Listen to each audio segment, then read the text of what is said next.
Okay, well, Kevin's in here too. Stay towards this interview.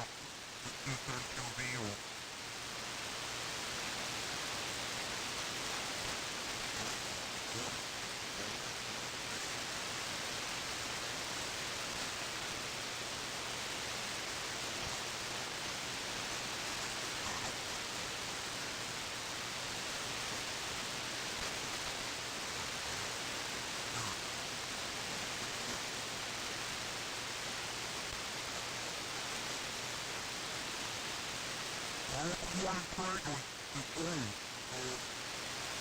It's 51.1 degrees here. So I imagine you're pretty close to that, Kevin. And price point easily.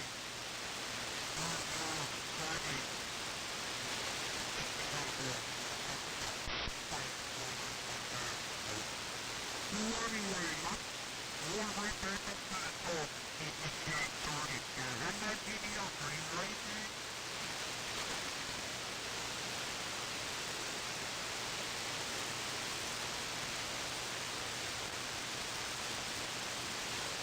Well, I didn't notice it, but you're too bright, so, you know.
CQ, the Old Friends Net.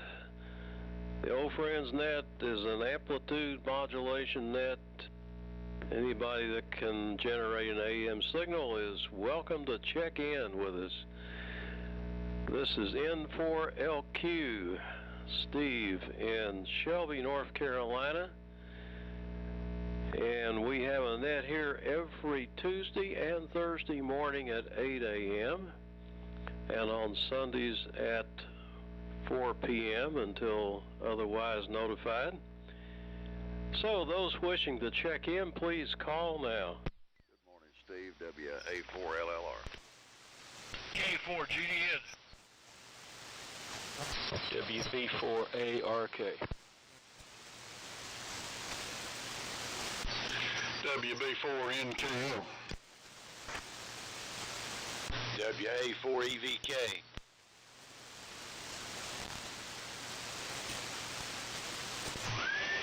W4MEC.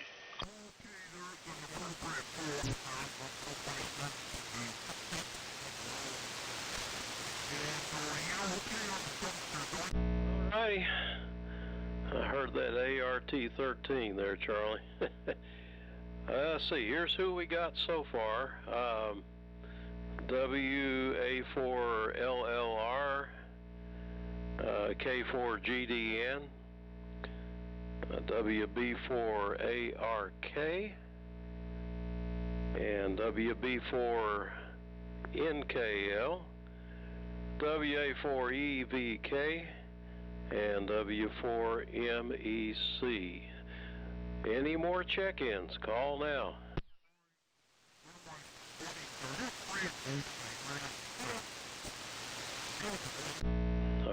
Well, it looks like we're in for a couple of hot days here. It's supposed to be 84 today and 85 tomorrow. A little bit of a chance of rain this evening, but not much. And that's okay with me. And next week, I think a cold wave's coming next week, which I don't really look forward to. I enjoy this hot weather.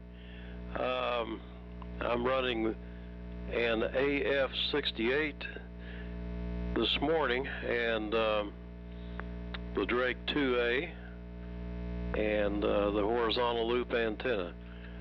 So let's go ahead and get started. WA4LLR, N4LQ. Alrighty, fine business, Steve. N4LQ. This is WA4LLR. Alright, good morning to everybody. 48 degrees and clear. Looks like we're going up to about 75, 76 today. Two more nice days, looks like. And the part that troubled me was the forecast for Monday. With a low of 15. Tuesday, high of 32 and a low of 17. So all the stuff that's budded out up here looks like it's not going to fare well. But we'll see. Running the Harvey Wells this morning at TBS 50D and receiving on the Drake 2A. So George, here it comes down to you. K4GDN, WA4LLR. WA4LLR, the old friends, K4GDN. Well, we're on the Drake 4B station this morning, running about 200 watts through the L4B on the end-fed half wave. It's kind of foggy down here this morning in Myrtle Beach. Supposed to clear off a little bit, very slight chance of a sprinkle here and there. Wednesday's supposed to be dry, but Thursday's supposed to get a cold front, supposedly, and more rain. I don't know, I like the cool weather. I don't care for the 100 degrees and 100% humidity. Everybody seems to be coming in here pretty well this morning into the beach. So with that, we'll pass it on to you, buddy. WB4ARK in the group, K4GDN. K4GDN, WB4ARK. Okay, George, very good copy on everybody this morning. And the weather conditions here are 60 degrees clear.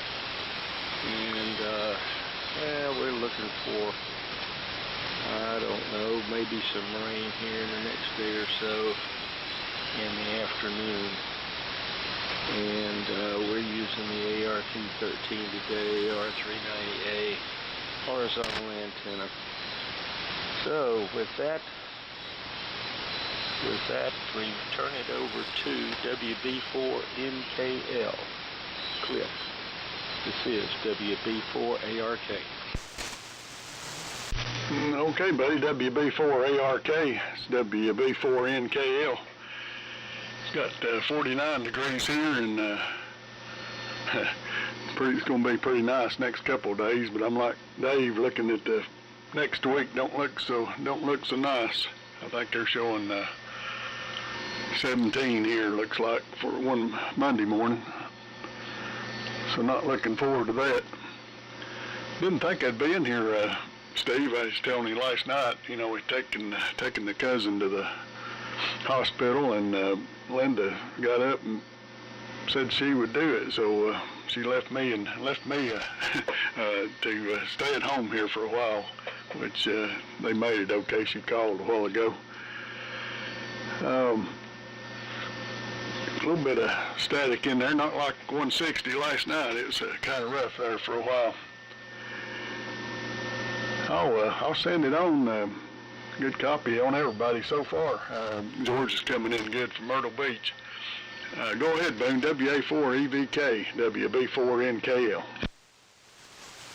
WB4NKL in the group, WA4EVK. Yeah, good copy on everybody. George especially, it's coming in there fine this morning. Not much else going on.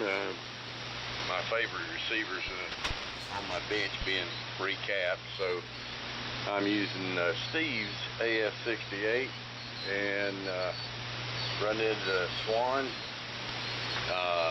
with the SDR receiver.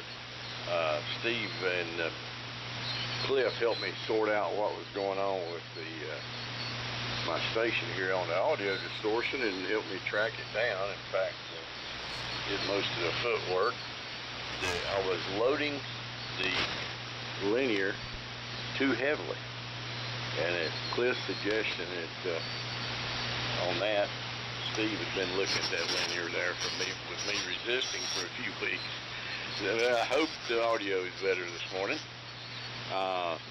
And I wanted to bring up something that I know you guys know, but I keep running into 6146Bs, the B model of the tube in early gear, where it did not originally come out with a B, and the Bs are enough different that they will cause problems. I just ran into that again on a Heathkit 6-meter rig and my AF-67, so just throwing it out there. And with that, I'll quit yakking and send it on over to Charlie. W4MEC to take it, WA4EVK.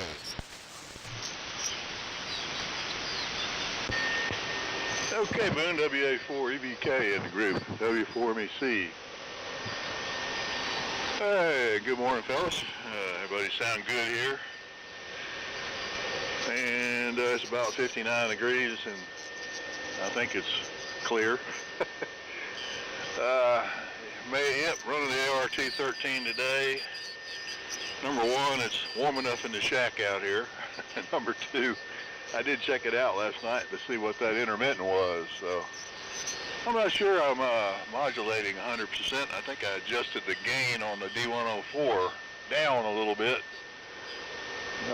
to use on another radio, and I never turned it back up. My scope has quit, so I've got to figure out what's going on with that thing. It has no sweep, and the sweep comes from the AC line, so I must have an open coupling cap in there somewhere. So I have to go on audio reports on setting my modulation this morning. So anyway, back to you, Steve. N4LQ in the group, W4MEC. All right, N4LQ, good round. Do we have any more check-ins? Call now.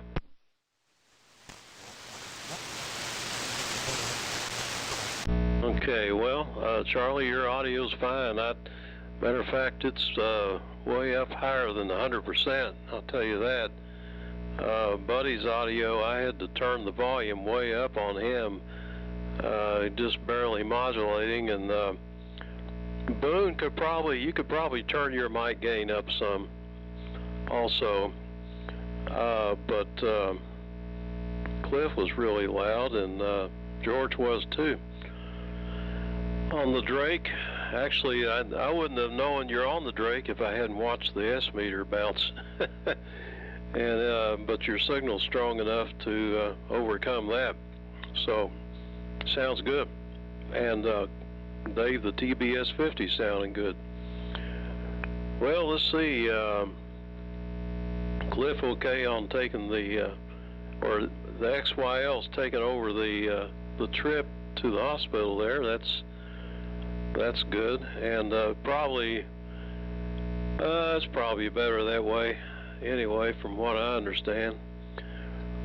So I'm sitting here looking at a Collins 30L1 on eBay, and the thing is really pretty. I mean, a really nice shape. Of course, most of the Collins,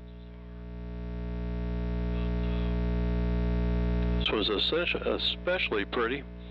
The guy only wants $650 for a perfect condition 30L1 amplifier, and I don't know, I've worked on them before. They're a little hard to work on in some respects, but in others they're not. Sometimes it's hard to get them back in the case. But I know they got those horizontal 811s, which I always kind of, I mean, it makes it nice for size to be able to lay them in there like that.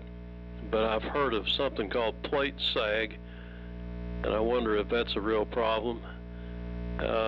Somebody suggested you should use RCA tubes or whatever, and I wonder how 572Bs do in them.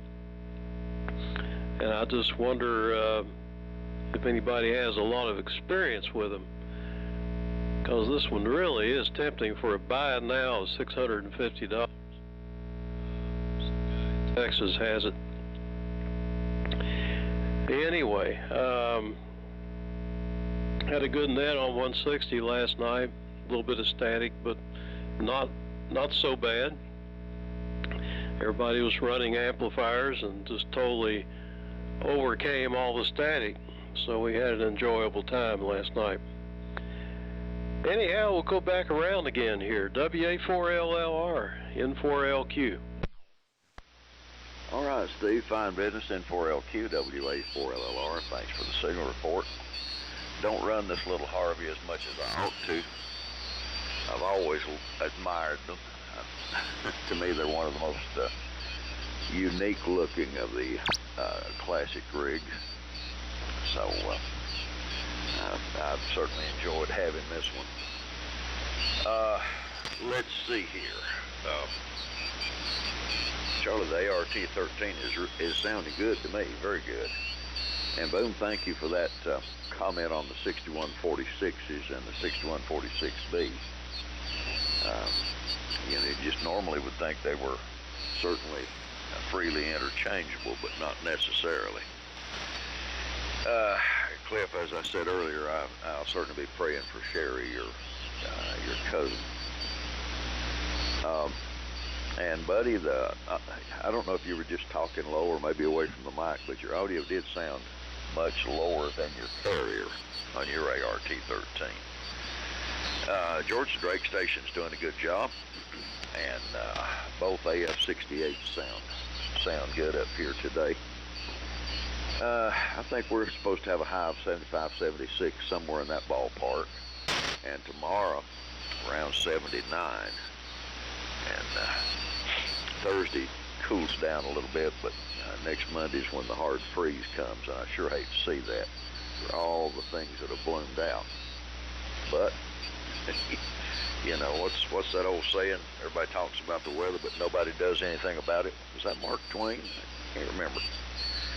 Anyhow, all's quiet on the space weather front. Sunspot count 72, the solar flux index 128, and the K is 2.33. A few things from this day in history.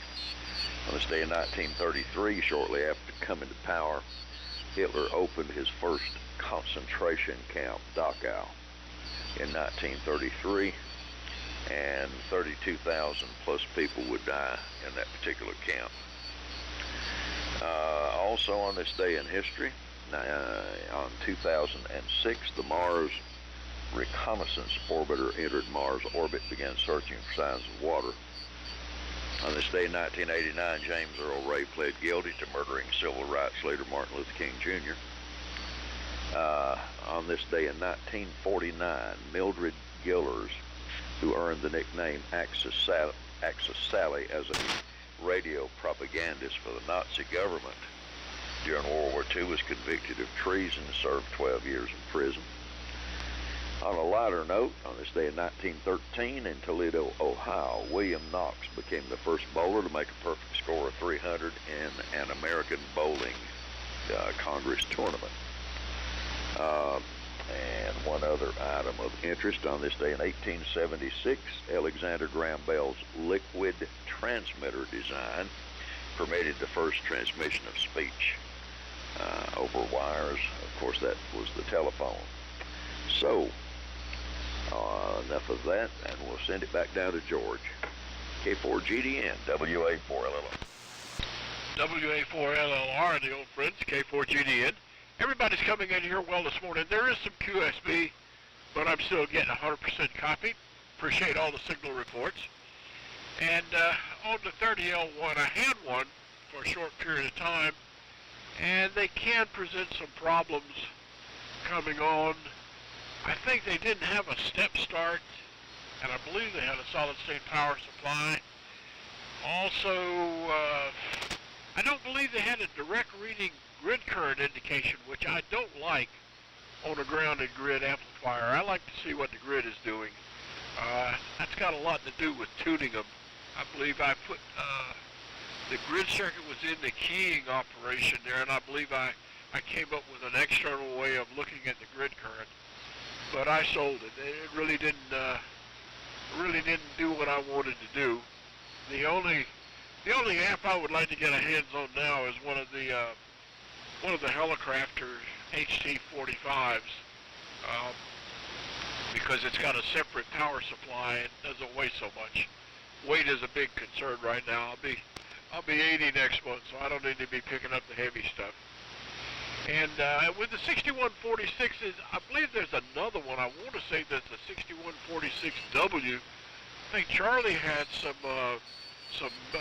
government tubes that I've used, and they seem to work quite well.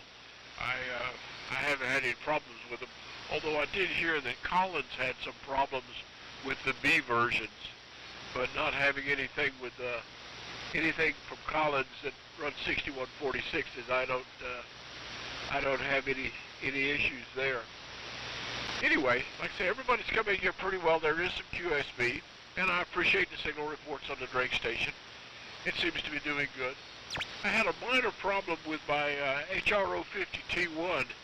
The dropping resistor in the limiter, the 820K resistor opened up on me, and my audio dropped off quite a bit with the limiter off. And to check to see what was going on, I turned the limiter on and the audio came up. So first thing I did was try and replace the 686, but that didn't do anything. So I had to bring it out of the off the position. And luckily, you don't have to take it out of the cabinet. The bottom comes off real easy. And I found the 820K dropping resistor had opened up on me. So anyway, replace that. It seems to be working fine now. Other than that, everything's going here pretty well.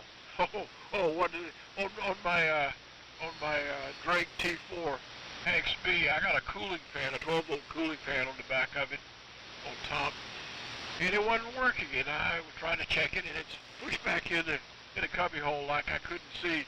There was a dead bug in it. After I got the bug out, everything seems to be working fine. So with that, I guess it goes to Buddy. And Buddy, your audio sounded fine here. Maybe you could use a little more modulation. WB4ARK and the old friends, K4GDN.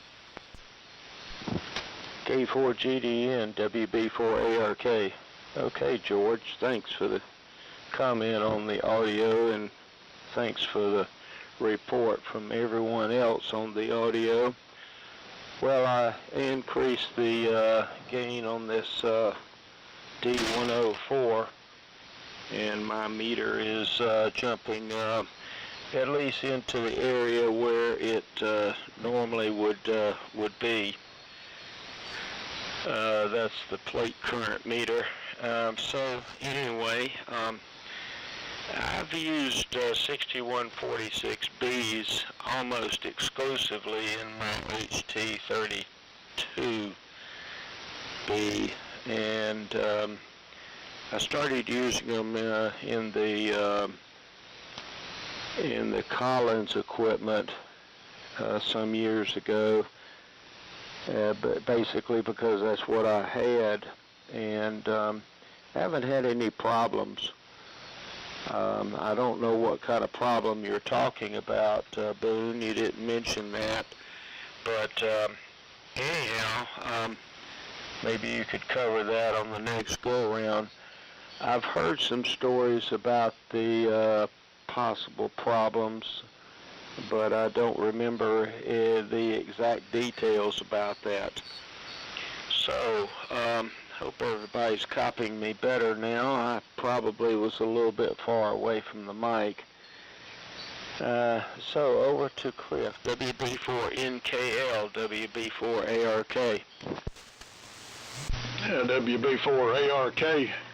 It's WB4NKL. Hey, yeah, you fixed the audio, buddy. Leave it right where it's at. Sounds good here. It maybe was a little low there in the first transmission. Good copy all the way around. I've got a 30L1, Steve. They're maybe the transformer might be a little light if you wanted to, try to run AM. I guess you could stick 572s in there and wouldn't have to worry about the tubes, but the transformer's not real heavy. You couldn't run a whole lot of power, especially on AM, but sideband they'd be fine. That's a filament sag was a problem with them. You just want to make sure that the plate's vertical, and whatever tube you put in there, the filament's vertical, so that it won't sag into the grid. I think that had been a problem sometime or another. I hadn't personally experienced that. I always, well, mine's had the original RCA tubes in it. Let's see, the 6146, I think mostly just, if you get them neutralized, that's the biggest thing. And in some rigs you had to monkey with the feedback capacitance a little bit to get them to neutralize. I've used them in both rigs, and of course some rigs don't have neutralization, so that could be a problem if you don't have adjustment. And then go to the B series. That's a good-looking transmitter. That HT30 picture you sent out, Steve. Might be a good-looking station to match up. It looks like it matches that SX100 perfect. But like you, I don't think I've ever seen one at the Hamfest. You see the HT32s and HT37s, but I don't think I've run across a HT30. I have to look at the schematic on that, see what it was, how it was made. I guess it's probably a phasing rig. Not sure on that. Go ahead, Boone. WA4EVK, WB4NKL. WB4NKL in the group. WA4EVK. Oh, buddy, you got some great audio now. That came right up. And the problem with the B, the 6146B, Cliff hit it right on the nail head. You can run into neutralization. Like this Heath kit is known to have neutralization, being a little tweaky on neutralization, and you just flat can't put B's in it. The early multi-Elmacs seem to have a problem using B's, but you're right, a lot of rigs can use B's. The problem is when you run into one that uses 6146 and is tuning a little weird, you need to check it. That's been my experience starting out in Motorola two-way shop many years ago. That's about it for me. I've got a doctor's appointment. I've got to scoot. So I'm going to say 73s, enjoyed it, and turn it over to Charlie. W4MEC to take it, WA4EVK. Okay, Boone, WA4EVK, and the old friends, W4MEC, real good. Uh-oh. My cardboard box. Oh, it's my cardboard box. I got a cardboard box over this power supply, and with a fan in it, and it was vibrating. I thought maybe the fan was going bad in the power supply. But anyway, cardboard box kind of kills a little bit of the noise coming out of it. Not much, but it helps. Let's see, 6146s. Yeah, there used to be some rigs that say don't use a B. You had to use a W, I think, or the 6146A or the 6146, but not a B. But I can't remember what those are, and I think the neutralization was the problem, and you had to get in there and tinker with it.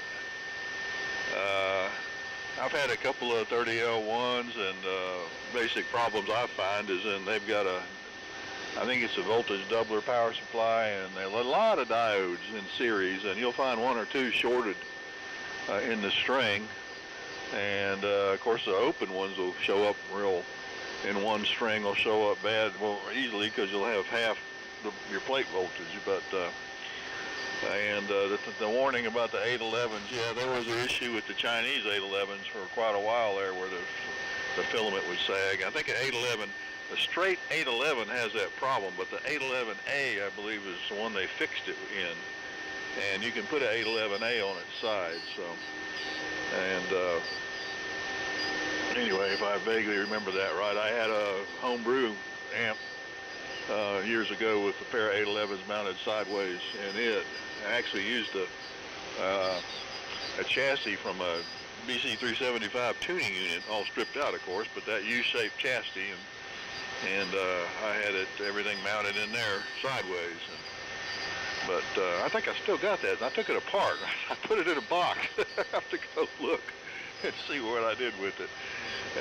Anyway, see, in Boone, we do 6 meters tonight. If you're around, hopefully I'm back with the extra daylight, hour of daylight. I've been hanging a little later at the house project, but I got home about 7:20 last night, so I should be able to make it tonight. So anyway, what else we got? Not a whole lot really, but I'll hang on here to the end. N4LQ in the group, W4MC. That's the way you do it. Hang on to the end. Anybody else want to join? N4LQ. W4KR, good morning. Well, there we are. W4KR. Good morning, Stan. Go ahead and do one and then give it back to me. We'll do that. Good morning. N4LQ, W4KR. Charlie, Charlie, the W4MEC studio is emanating all kinds of noise this morning. Little rush, a little wind rush. Sounds like I didn't hear the early go around. I wasn't here, but if you're running the ART-13 this morning, I expect you're running the dynamotor power supply. The dynamotor is speaking for itself. Anyway, let's see here. Temperature is 63 degrees here. Did get some rain last night, but nothing of consequence. And the only thing that's different around here this morning, I changed receivers. I put the 75A4 back on with the Viking 500, and I like the A4. At least you know what frequency it's on. N4LQ, W4KR listening. I gotta agree. I love my A4, and I'd be using it now, but I haven't got my automatic rig switching system installed yet. All right, one more time for any additional check-ins. W4WU. I've drug in another one. All right, W4WU, Richard. Go ahead and give it back to me. Okay, good morning to everybody. Well, I'm on the Globe Champ this morning, just trying it out, see how it's working, so you may give me a report on that, how it sounds. Looks like it's putting out 200 watts carrier, and as far as I can tell, everything seems to be working okay once I learned how to tune this thing up. So let me know how it sounds, Steve. I'm on the VFO. Brian always said it had an unstable VFO, and I can't quite sure what that meant. But anyway, just let me know how it is. W4W. Go ahead, Steve. Well, I know what it meant because I've had it, and it doesn't drift, it jumps, and once it jumps, it's gone somewhere. So you'll get a report like you disappeared somewhere. So that's what you got to keep an eye on. A little bit of hum there. Other than that, it sounded okay. Let's see. I was sitting here looking at that HT30. I think that is the most beautiful transmitter that helicopters ever made. And like Cliff said, I have never seen one in the wild, and I'd like to sometime. I wonder why they quit making them, but they matched perfectly the front panel of a SX100, which is also a piece of art. I was looking at the specs here. It's got 19 tubes, and it says the power output. Now this is out of the manual, the HT30 operating manual. PEP output is 35 watts. I can't really figure out why the output is so low with two 6146s. CW is also 35 watts, and that matches. AM is 9 watts output, and the stability is 0.009%. It's even got the unwanted heat output that's 60 dBs below the carrier. No, did I say heat? Unwanted beat output. Okay, that's spurious garbage, I guess. And 51 pounds. But they must not have sold a bunch of these things because they are pretty rare, and they're fairly complex. I haven't looked to see what the difference is between that and the HT37,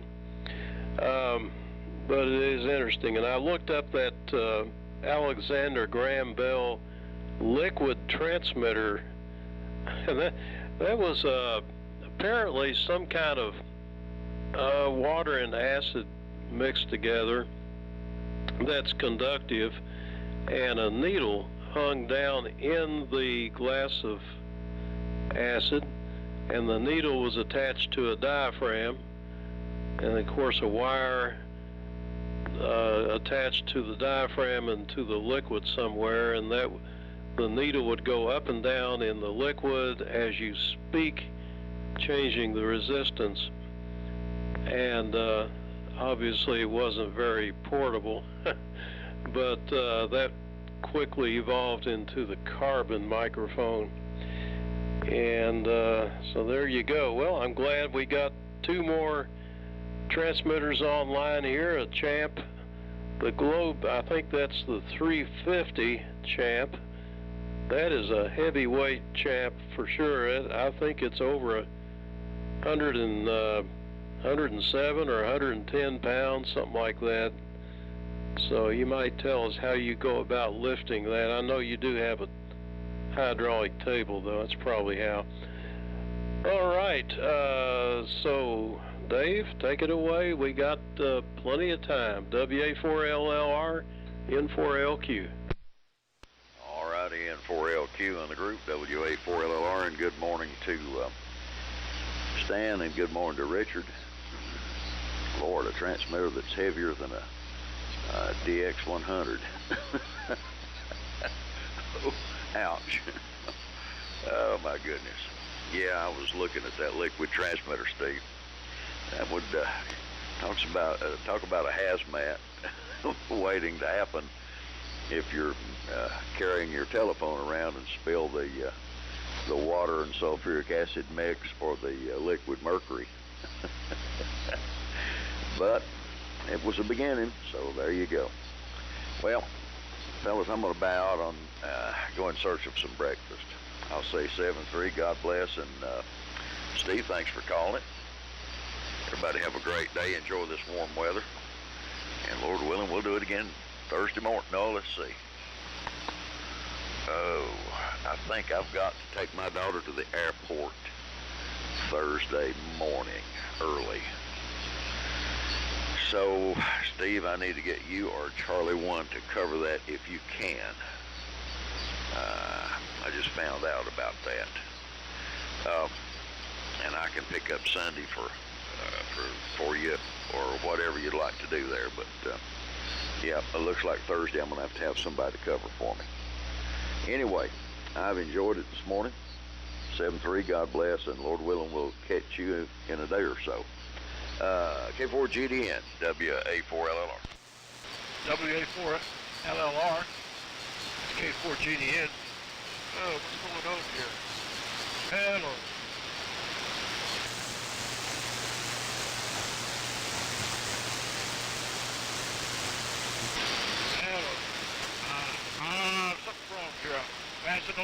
Buddy, WB4ARK, K4GDN. K4GDN, WB4ARK. Okay, George. Well, your audio was down a little bit. Not sure what was going on there, but your signal level and audio was down.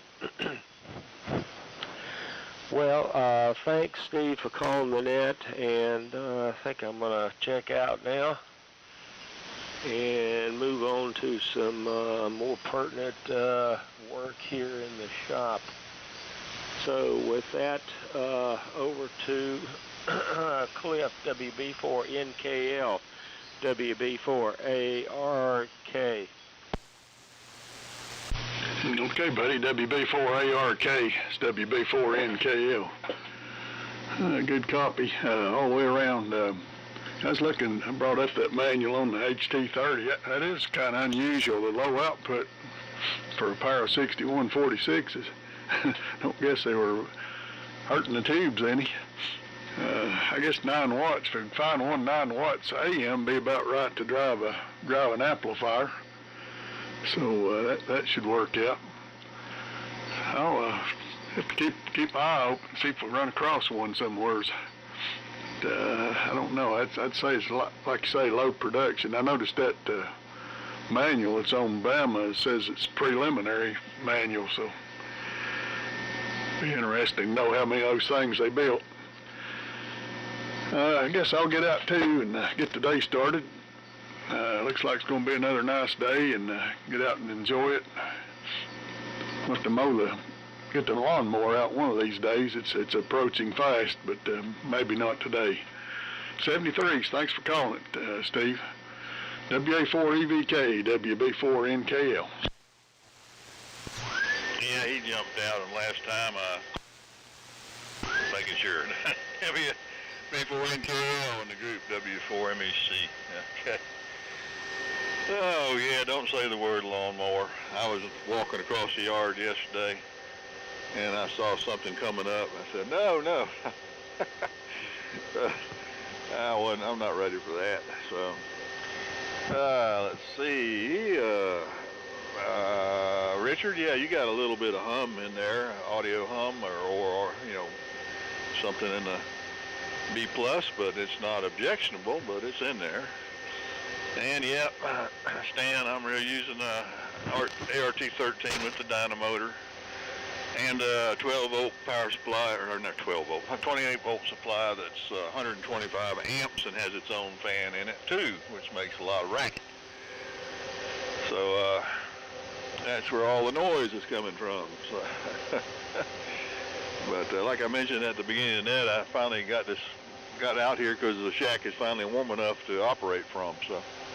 And I see the sun coming up, and I still can't tell from the trees. It looks like it's a clear day out there. It was a beautiful day yesterday afternoon.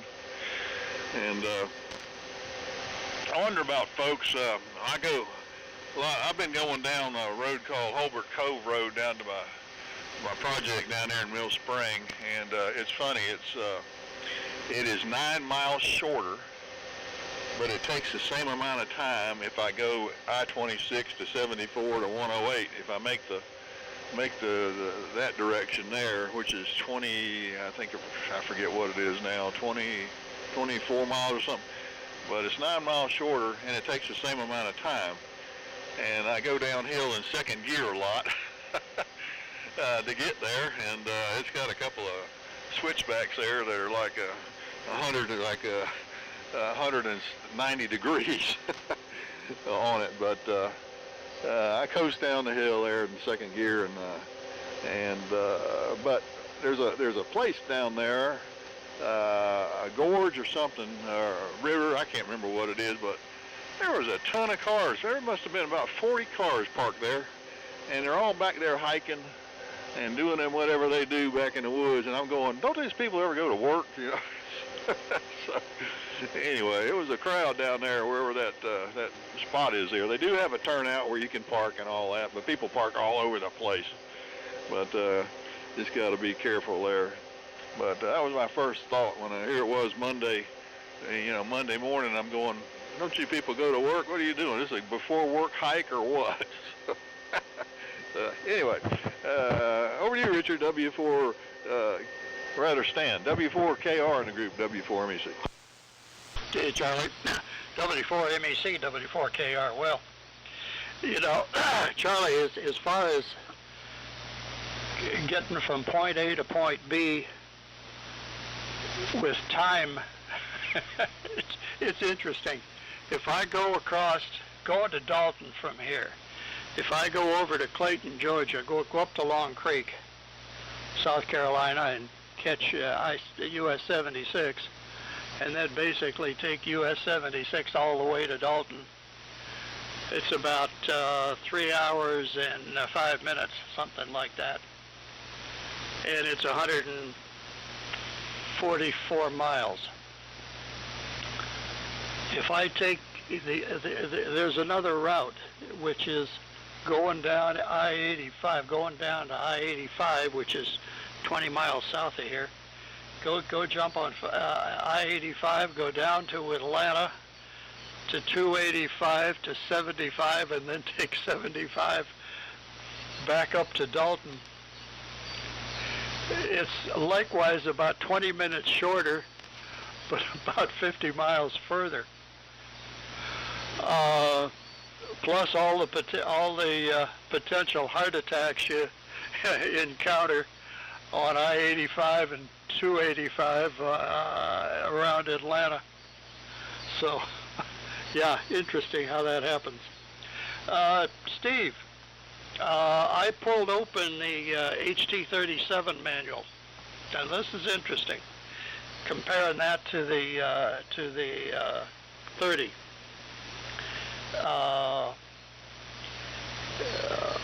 Power output, PEP, 70 to 100 watts. CW, 70 to 100 watts. DSP, and then in parenthesis, carrier, 17 to 25 watts. I guess I have to wonder, by the way, there's only 18 tubes in the 37, and shipping weight 80 pounds, and it weighs every ounce of that. Thankfully, I have a hydraulic table too. Otherwise, I couldn't do it. Interesting. I wonder what they were doing there. What they were doing.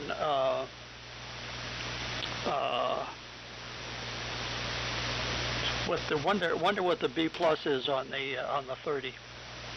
Have to dig up that Bama site and take a look. I said before, and primarily to you, Steve, yeah, I like the A4. The way I have it configured now, I've got 3 filters in it: a 3, a 6, and a 7.5. Normally on AM I leave it, and that was a Dave Curry filter, not a Collins one. Well, it was a Collins because there was a Collins FA filter in a Dave Curry box. What it was. I usually leave it in the 7.5. Leave it in the wide filter, the 7.5 KC filter, except when Ray Eberly W4OB is holding court up on 25, and I kick it down to the 6 KC mode to get him out of the receiver passband. Anyway, let's see here. I think that's about it for the morning. Not too much. Had an interesting conversation with Amazon this morning. Oh, let me go through that for just a minute. On the 3rd of the month, I put an order into Amazon for a package of 5 12-inch by 3/4 inch diameter black pieces of pipe, because I was building a platform, a shelf really, set my 813 amplifier on to run with the HD37. Came in. There were three parts to the order. The flanges came from one source, all within Amazon. The flanges came from one source. The screws to attach the platform to the wood to the flanges, and the batch of screws were coming from another from source, and the pipe was coming from a different source. You had three different sources within the Amazon system. The flanges got here, the screws got here, but as of today, the screws, the pipe pieces seem to be lost in Chattanooga, Tennessee. Seems as though, why didn't I go to Lowe's and get the same thing? I could, but it would have cost just about double the cost. Anyway, so I called Amazon this morning, and you call them and you get an automated system, and if you want to talk to a human, you do this, and if you want to mess with their automated system, you do this. And I said, no, I want to talk to somebody. So eventually a sweet young lady came on the phone. She was located in Knoxville, Tennessee, I discovered eventually during the conversation. And I told her what the problem was.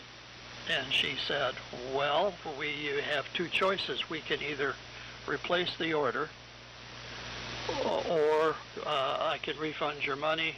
What do you want me to do? What would you like, Mr. Customer? And she was a very nice young lady. I said, well, if I ask you to replace the order, when will it appear?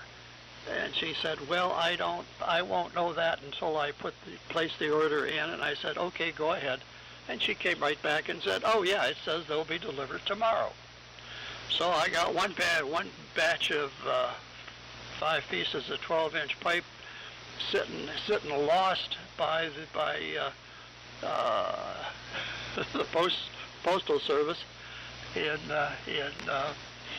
Chattanooga. But allegedly they're going to deliver them again tomorrow, so we'll see what happens. I said, I bet you get a lot of phone calls like this, and she said, a lot more than we'd like to have. Seems to be some discontent between the post office and Amazon these days. W4WU, W4KR. Okay, Stan, thank you. That's funny. W4KR, the group, W4WU. Well, I switched over to Crystal, Steve. Hope everything's working well there. Let's see what my plate current is. Yeah, it's right. But anyway, that's good. Don't be surprised now if you get the lost shipment in at the same time as the second order. I've had that happen to me before, too. Sometimes you get one of them free, too. So anyway, good luck on this shelf. I've done that before, too. Put pipe flanges on bottom of a heavy piece of wood and pieces of pipe, and I've got several pieces of pipe so I can make the shelf different heights as well as needed. Well, Steve, I've got this thing working, and it seems to work well, and yes, I do have to use the hydraulic lift table. There's no way I can pick up that 110 pounds. I usually, when I'm trying to pick up some of these things, I give it a bear hug and rock back and lift it up, but I have a herniated disc. I don't do that very often, but this one is beyond my limit. I do well to just slide it across onto the cart. So anyway, I'll play around with it a little bit and see what I like about it, and maybe give it to somebody else. Who knows? But I'll have to tell y'all about a finished project too that happened to me. I fish on a friend's pond out in his front yard. It's about 2 acres, and pull some good-sized bass out there occasionally. And so he has a little John boat, and he's got a kayak paddle. He doesn't have the oars. And so when you paddle with the kayak paddle, the water pours right down in your lap. So when you switch sides. So I'm going to change that. So I get the bright idea. I didn't want to use a trolling motor, although he has one, because then I got to carry a battery down the hill to the pond. It's pretty steep, and didn't want to do that. So we stopped by Bass Pro Shop on the way home from the Hamfest Saturday, and I picked up a prop off of a trolling motor. And I go home, and in my little machine shop, I had a piece of about 5-foot aluminum rod, and so I threaded it in, put the prop on it, put it in my cordless drill. Well, that's pretty easy to carry. Well, I was out on the pond yesterday, and that thing would propel that little boat across the lake pond real fast till I get out there and I want to go somewhere else, and I noticed it didn't pull too well. So I pulled it under water. Well, you know where the prop was. It's at the bottom of the pond. Even though I tightened it down as tight as I could get it, it still came loose. So I minus a prop and minus propulsion system back to the paddles. So anyway, that's the story about that. I started laughing at myself out there in the pond. Didn't catch anything, got one little bit of brim. That was about it. Well, I'm going to say 73s too. I got some stuff to do around here. I'm trying to clean up over my shop area. I rolled everything that would roll out into my garage, and now I can't put my truck in the garage. 7-3 guys, y'all have a good day, and we'll talk to you later. Back to you, Steve, N4LQ, W4WU. Okay, Richard, N4LQ, that hum has gotten worse. It's pretty gross. So, I don't know, I'd say something's getting ready to blow, Captain. Okay, on the prop, yeah, I guess that's the way drill chucks are. Sometimes if there's a little vibration and some weight, she's going to come loose. So, yep, well, let's see. Stan, I looked at the HT37, and yeah, the B plus is the difference. And the B plus on the HT30 is only 420 volts, and the HT37 is 750. The real question is, why did they bother to use two 6146s in the final for an HT30 when one would have been plenty, and with room left to spare? Well, I guess if they didn't have enough they must have had a transformer shortage or something. The other big difference is the carrier oscillator on the HT30. It operates at 50 kC, and they mix it from there. And on the HT37, the carrier oscillator is at 9 megahertz, which was more up to modern standards. So that's the major difference, and I don't know, yeah, I guess there's problems either way, so I'm not sure why they did what they did, but the final and the B plus is the issue. All right, well, I guess we're pretty well done for the day. Everybody's checked out. George, if you're still here, and let's see, I think Charlie's still here, so we'll turn around for some 73s to George, Charlie, and then to Stan and Richard. K4GDN, N4LQ. Okay, N4LQ, K4GDN, and we're back up to power now. On the last time around, the linear didn't key. I was fooling around with connections in the back and disturbed something. Anyway, we're still here, still copying everybody. Okay, it's been a good net. Appreciate you calling. And hopefully we'll be in here on Thursday. So I guess I'll pass it on to Charlie if there's nobody in the line there. And again, thanks for calling net 73. I'll listen to the end. W4MEC K4GDN. Okay, George, real good. K4GDN in the group, W4MEC. Yeah, I'm hanging around. So, let's see. Yeah, it's funny about Amazon. Their Stan, in that a lot of times you order something you really need because they give you one day and they lose it, and and you have to go back and reorder, and get them to send you another one or give you money back or whatever. But you know, the USPS and Amazon are parting ways, so that might be some of it.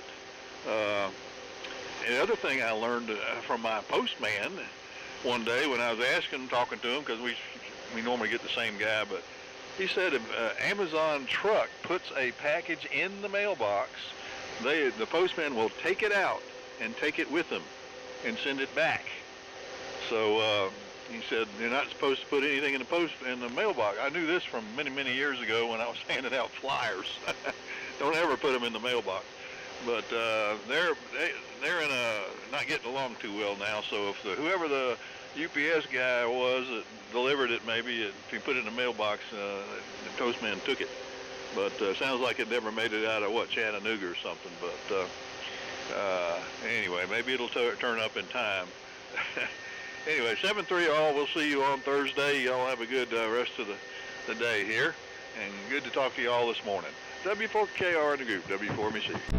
Charlie, before you go, did you want to take Dave's place Thursday, or do you want me to? Either one's fine. I can do it if you like, or you can do it. Doesn't matter to me. I'll just put your name down for Thursday. Thanks a lot. Okie dokie. All right, Charlie. W4MEC, W4KR. Yeah, you got the housekeeping done. Attaboy. Well, the Amazon postal marriage was never a good deal for the post office. Now, why the post office agreed to it originally is absolutely mind-bending. Because I have gotten from what I would call reliable sources out of the post office system that the post office loses about $1.50 on every Amazon delivery. And they have. And it has significantly impacted their operation because the volume is just out of this world. So probably with those two organizations getting ready to go into separate directions, are probably good for both of them.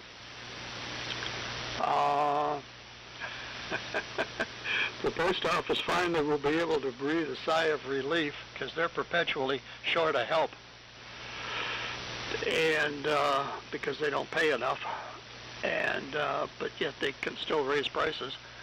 But I don't know, and the Amazon delivery thing is a patchwork of a whole bunch of different local contractors.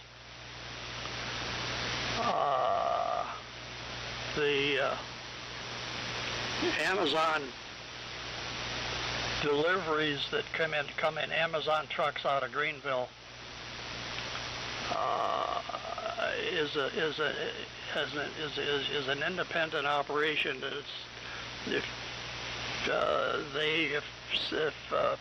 Amazon had something in